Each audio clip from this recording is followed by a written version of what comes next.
Hello and welcome to my channel. In today's video, I'll guide you through the steps to change the chat bubble color on WhatsApp for Android. If you're looking to personalize your WhatsApp chats, this is a quick and easy way to do it. Let's jump in.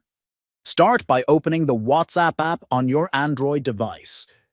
Once you're inside WhatsApp, tap the three vertical dots located in the top right corner of your screen. From the drop-down menu, select Settings. In the Settings menu, you'll see various options. Tap on Chats to access the chat settings. Now, within the Chats section, tap on Default Chat Theme. Here you will find Many Chat Theme. Choose color that you like best. After selecting your chat theme, tap Set to confirm the changes. You should see your new background applied immediately.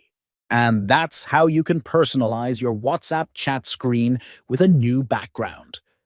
While WhatsApp doesn't yet offer a direct way to change the color of individual chat bubbles, you can make your conversations more fun by changing the background. If you enjoyed this video, don't forget to like, share, and subscribe to my channel for more helpful tips and tutorials. Thanks for watching, and I'll see you in the next video.